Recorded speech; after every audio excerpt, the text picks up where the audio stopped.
Hello, it is time to play with some things basically that I got from the library. So today I am doing a couple of different things, and in fact, you're going to see a couple of different days. I have probably filmed this video in the weirdest way possible, but we're just going to go with it. So I'm going to do the intro. I'm going to tell you about the things that I got from the library. I'm going to try them out. I'm going to come back and review them. And I'm pretty sure every single one of those steps is going to happen on a different day. So there's going to be some wardrobe changing going on, probably. I hope so, unless I just happen to wear the same thing on each of the days, because I'm not that into clothes that I'm not going to think about it that hard. So it very well could look like it's all the same day, but it's not, whatever. Doesn't matter. You're here for the books and whatnot, because there is whatnot. There are things that we are going to be doing.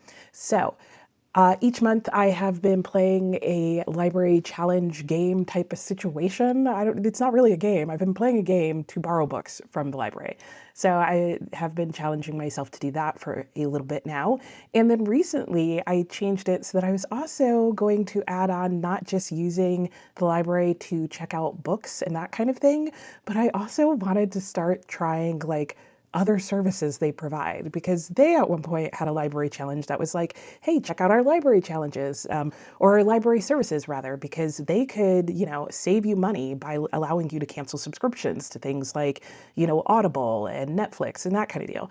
So I put up on a spinner wheel a whole bunch of the different services they mentioned. And last month and this month, I went and I spun the wheel and I chose something off of the wheel as a library service to try out. And this month, when I spun the wheel, I got the Library of Things. So, which sounds funny, but my library actually has a part of the library and a library service that they call the Library of Things, where you can check out video games, game controllers, iPads, camera equipment, I think from that part, RPG games, puzzles. It's like all the things that the library lets you borrow, they've put in one spot. Pickleboard paddles, that was another one. So I went to my library and I checked out what they had, and I'll show you right now what the things were that I got. I got 4 things out of my library, and I decided that I was going to try out 2 of those things. So during this video, I am going to be trying out 2 things from the library. The first thing, I'll show you the back of the box. It's just a puzzle. It's a Ravensburg puzzle. They had a whole collection of them that you could check out. I've been wanting to try puzzles because I like the idea of having something to do while listening to an audiobook if I'm done with my cleaning and all of that and just want to relax. I don't know if that's going to be too much brain power in too many different ways for me to do simultaneously. Very likely will be, but this is the puzzle I'm going to try. I wanted to try something that was not too many pieces, though I know that doesn't necessarily make the puzzle easier. And this picture definitely isn't looking like an easier one. Okay, the other thing that I checked out, I'm not going to hold it up because I'm realizing it's just too big, and then it's the weird part of the back of the box as well. So I'll put a picture up on a screen. I checked out a board game and it's called the Starry, no, just Starry Night Sky. And it is a really pretty board game about, I think, being an explorer and, searching the night sky. Maybe you're an astronomer. Anyway, you're a little telescope looking at the night sky, and there's different things that you have to figure out and collect. And so I will be trying both of those things for 15 minutes, and then I will be deciding to try one in completion. So I'll either completely play the board game with my husband, my unwitting volunteer, or I will do my best to complete the puzzle. We'll see. But it'll be fun to see how that goes and which one I finish, and then I'll review them both.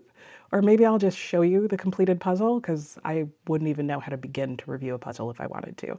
But I should be able to review the board game if that ends up being the one that I choose. Anyway, it's a taste test of both to see which one I end up really liking and then reviewing. And then I'm going to do the same thing for books. I'm actually going to start with the books first. So let me tell you what my book choices are and how that's going to work if you haven't seen this little video series before. So like with the things, I checked out 4 books from the library, and all of that happens over for my channel members. I do it on that part of my channel, and I play a world game on during that video, and that helps me select which countries I'm going to pull books from. So I pulled 4 books from the library that were from 4 different countries, and here are the 2 books that I ended up deciding on.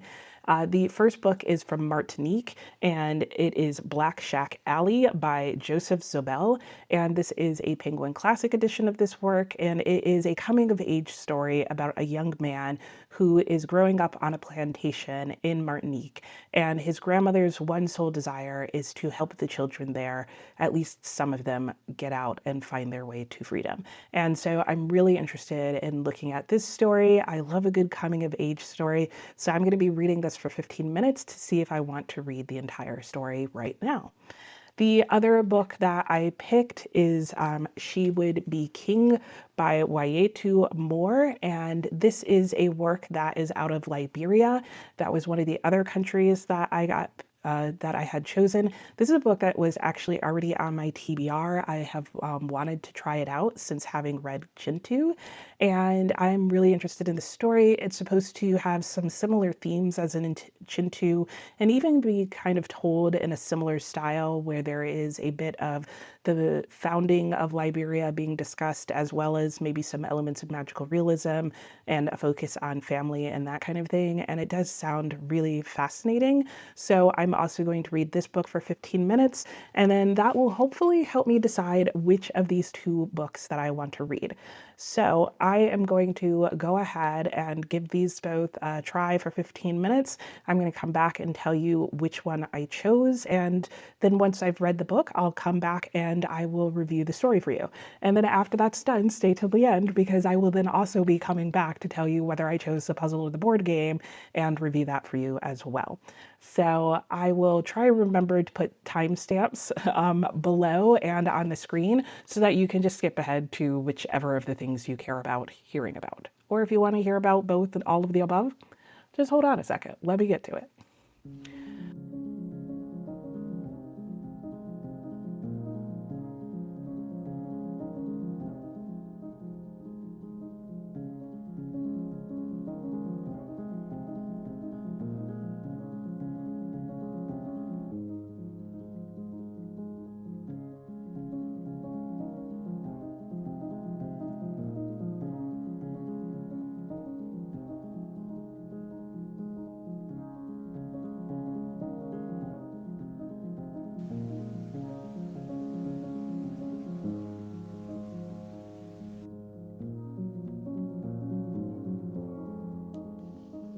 Okay, I'm back. So this is now the same day as it was when I filmed the intro, even though you will have noted that I was wearing something different in the clips where I was trying the books for 15 minutes. And that's because I just filmed that on a different day because I felt like trying them on a different day because I was ready to start one of the books. What happened was I ended up deciding I didn't want to read either of those books. So I actually tried these books back in May, even though I'm pretty sure you're not seeing this video until June. And in May, I was in the middle of a like really long stint of not wanting to read anything that I had chosen for myself to read and just wanting to read whatever I felt like in that second. So while I do still want to read both of these books potentially, I didn't dislike either of them. I just did not feel like reading them in that moment. I felt like something lighthearted and just fun and mindless. I think I wasn't sleeping well or thinking well and was having allergy attacks all at the same time. So my brain was just not there for anything complex. So what I ended up doing was rather than not choosing a book at all, I still had the other 2 books that I had checked out from the library, and one of them was just a cozy, fun, lighthearted read, and so I ended up deciding to go with that. So my apologies to Martinique and Liberia, but I ended up reading a book from the continent of Antarctica because that was one of the other places that came up in the game. And the book that ended up winning, I guess, is Away with the Penguins. This is by Hazel Pryor, and Honestly, guys, it was exactly what I needed at the time that I picked it up to read. So I have no complaints about that. I know a lot of times it seems like I'm not a mood reader, and in some ways I'm not, but really I think what it is I'm not a mood selector. Like I don't select my books for the month or create my TBR based on mood. I usually just pick the order I'm going to read my books based on my mood. Sometimes, but not all the time. But in May, all of the time. So, Away with the Penguins. What is this book about? Let me tell you about it because it's the book that I read. So, this is the book that I'm going to review. So, sorry if you were looking for a review on those other two books. I'm sure I will read them at some point, just not in this video. Okay, Away with the Penguins. This is the story of Veronica McCready. She is an 86-year-old woman who has spent most of her life just experiencing loss and disappointment and being lonely. And at 86, she is a multimillionaire and is living on her own. But she finally decides that she really wants to finally do something with her life and with her fortune. And she decides that the best thing for her to do at this point is basically to go away with the penguins. She has found out about a penguin project happening in Antarctica and decides that the best way for her to support this project is to go down there and check it out herself and see if it's a place that she would like to leave all her money. Because she is also a very spicy, quirky, you're not going to tell me no kind of person. And she wants to return to that fun side of herself. So off she goes to be with the penguins and this penguin project to see how it is going. And what follows is a humorous sort of adventure with penguins in Antarctica and a somewhat grumpy, curmudgeonly woman. So this book is definitely going to be exploring all of your sort of lighthearted, cozy tropes like found family and, lessons about how the whole is, made up of the parts and how we're better together. And, you can't judge books by their cover and that life is full of ups and downs, but at the end of the day is, really meaningful and can be very profound and fun. In fact, there was this one quote towards the very end of the book that I really enjoyed, and I don't think it's a spoiler on anything. It says, "The charms of life are manifold. Life brings pain and problems in droves, but also sometimes when you're on the very point of giving up, it delivers absolute delight." And I do feel like that describes this book as a whole pretty well, and that was certainly the effect that it had on me. I thought it was a delightful, charming little book for what it was, and it gave me exactly what I expected out of it. I think the things that were the strongest in this book were the relationships and really the underlying message of the book. It was heartwarming.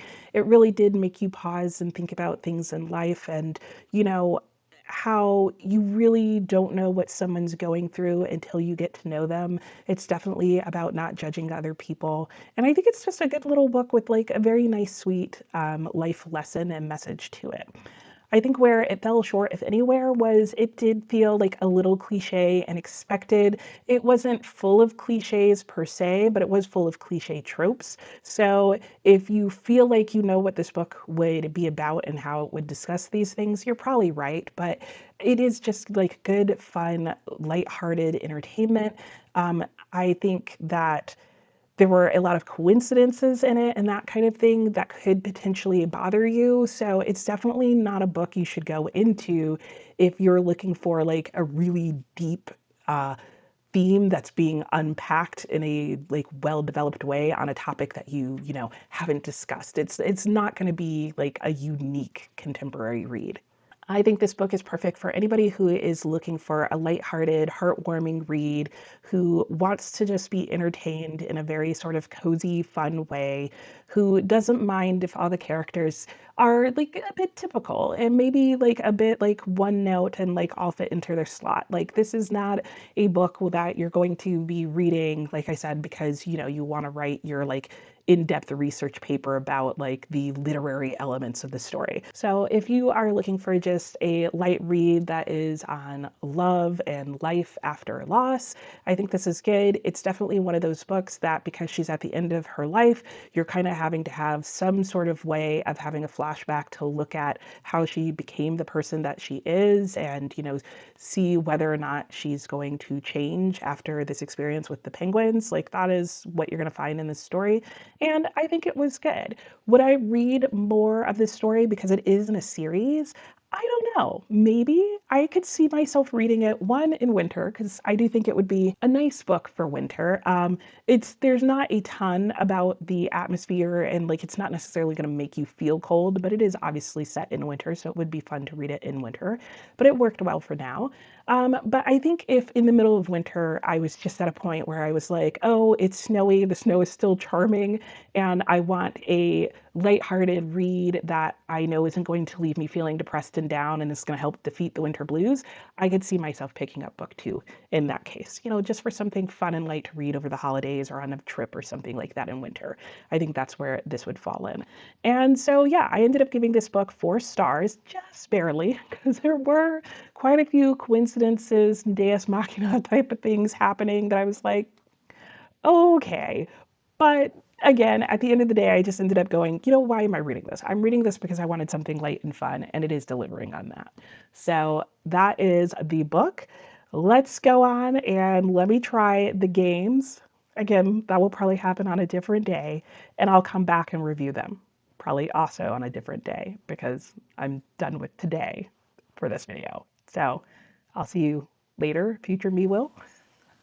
Hello, good morning. It's a different day, and let's see, I'm ready to go. It's pretty early in the morning so far. I mean, it's not super early, it's like 10:30, but it's early in the day is what I'm trying to say, but that doesn't matter. Today, I am going to be playing around with the things, and I'm going to start with the puzzle. So I have the puzzle here, and I realized that I wanted to listen to an audiobook while doing the puzzle, so I'm going to try that for 15 minutes and see if I even like that experience.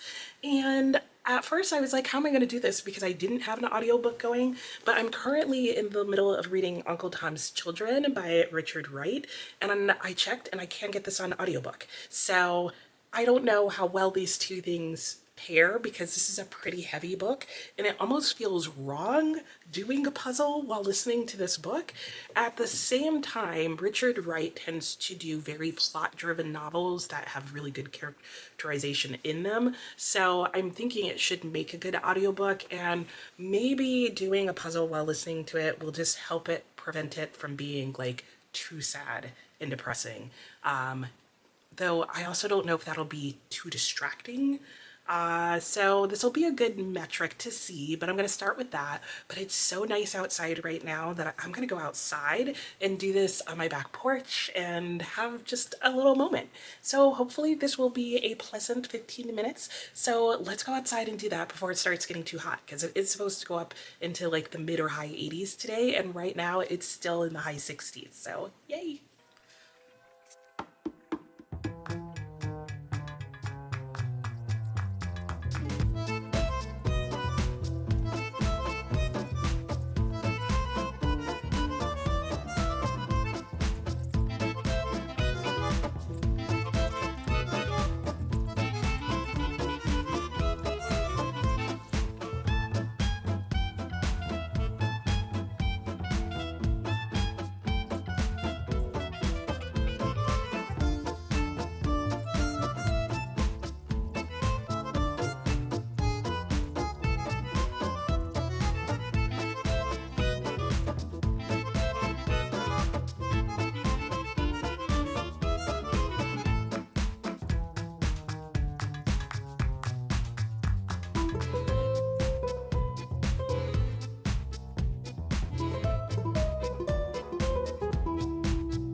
Okay, I'm back inside. That was maybe the worst, and at the very least, the most awkward outdoor situation I've had in a while. So, the second I turned on my audiobook, the neighbor's lawn started getting mowed and weed whacked and all sorts of things simultaneously for the entire 15 minutes that I was out there. So it was extremely loud to the point where I could barely hear my audiobook. And then when the lawnmower would cut out, I swear it was every time in the audiobook that people were using derogatory terms and swearing and doing other things. And I had turned my audiobook up really loud. So I was like, I really hope my neighbors aren't outside. Otherwise, they're going to be like, what on earth is this person listening to? which is kind of the experience of reading that book anyway. Is like, what am I reading? And this is horrible. And what am I listening to? Which then made it like I thought it would be absolutely awkward to be putting together a puzzle of a bicycle at the same time. I don't know why I thought that combo would work. I think I was just excited at the idea of having an audiobook, and that was about as far as my brain went. I should have rolled the tape further. Anyway, how is a puzzle in general? The puzzle was fine. It's a Ravensburger puzzle. I've heard they're really good. The pieces go together nicely. I realized, per usual, I hadn't taken all the edge pieces out of the box. Did I get the whole edge put together? Absolutely not. Like, I'm horrible at puzzles. Like, I haven't regularly done puzzles since I was a child, and even then I didn't do them frequently. So the puzzle seems possible. Does it seem like something I want to spend my time doing? I don't know, but I need to make a decision because both the puzzle and the game are due back like maybe yesterday. So they may have actually automatically renewed. Anyway, my plan now is I'm going to go back outside because, of course, now that I'm not out there, they're done mowing the lawn. And I'm gonna see if I can find a video that explains to me how to play the game. And I'm gonna spend 15 minutes watching that. If I can't find a video, then I'm gonna switch to just reading the instructions for 15 minutes. And then I'm gonna decide which one I wanna do, puzzle or game. And I think rather than coming back and talking to you about my 15 minutes with the game, I'm just going to come back to you after I've done one or the other.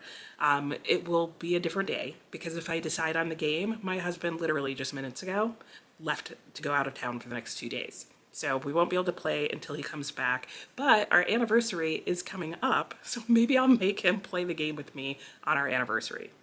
Probably not, but it's an option. Anyway, next time I see you, I will hopefully be reviewing whichever thing I decided to do. So let's go to some B-roll of my hopefully watching a video and not reading an instruction manual.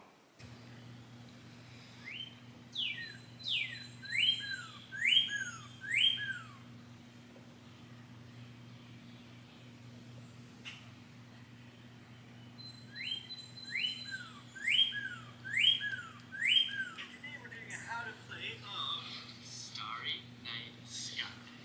Starry Night Sky is designed by Larkins and it's published by Buffalo Games, who helped sponsor this video. In this game, you'll take a role of an astronomer, mapping out the constellations of the night sky. If you do the best work out there, you'll be the best. Who simply doesn't want to be the best? Exactly. Now, with that overview out of the way, let's go to the table and learn how to play. As always, you begin by setting up. You place a keyboard in the center of the play area and use discovery markers to build a dawn track. Okay, welcome back. It's a totally different day, as I'm pretty sure I promised you it would be in the last clip. But I just wanted to wrap up this whole experience by telling you which of the things I ended up choosing this time. And I did end up going with the Starry Night Sky. Starry Night Sky? Starry Night Sky. Yeah, I tried this for 15 minutes. Well, I didn't try it for 15 minutes. I watched a video on it for 15 minutes and it seemed like a pretty straightforward game. And I liked the idea that it felt familiar. And so I did spend a night and my husband and we played the game together and we both really liked the game. Like if I gave it a star rating like I give books, I'd give it 5 stars. Would I play it again? Absolutely, except it's got to go back to the library. Would I buy the game? Probably, maybe. I wouldn't be upset to own it. There is a part of me that thinks I would buy it just because at some point, if they stop selling it, like I would like an edition of it.